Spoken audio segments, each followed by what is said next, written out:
خبر شامل کرتے ہیں مبارک پور سے۔ راؤ ندیم کی رپورٹ کے مطابق متحدہ مرکزی انجمن تاجران مبارک پور کا ماہانہ اجلاس ہوا۔ اجلاس تلاوت قرآن پاک اور نعت رسول صلی اللہ علیہ وآلہ وسلم سے شروع ہوا۔ اجلاس کی صدارت مرکزی صدر وحید عباس مسن نے کی۔ مرکزی جنرل سیکریٹری خان امین اسلام اور صدور نے اجلاس میں مسائل بتائے، جس میں تاجران اور شہر کے مسائل پر خصوصی توجہ دی گئی، اور سفیران امن کا قافلہ زیر قیادت حافظ محمد یونس جو ہر سال کی طرح عید کے بعد ہمارے شہر میں آئے گا، قافلے کے استقبال کی بات چیت ہوئی، جس میں کچھ اہم فیصلے بھی ہوئے۔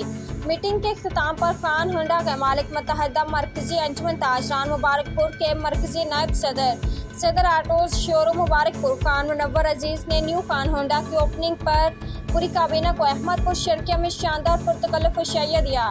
بعد میں مبارک پور شہر اور تاجران کے کاروبار میں برکت کے لیے راؤ صابر عزیز چیئرمین مشاورت کمیٹی نے خصوصی دعا کرائی۔ اجلاس میں مارکیٹس کے تمام صدروں نے شرکت کی۔ نہ اپنا کہیں دے آسان ہے یا پھر آخرت میں سمجھتے ہیں نہ ایک اپنا ایک کام ہی کرتا سب کو بڑا جڑا پیریڈ جڑے دل ہے جو کہ وہ رمضان شریف آ آپ نے نہیں کی نیت کی تاس اچھا میں کہیں نیت شک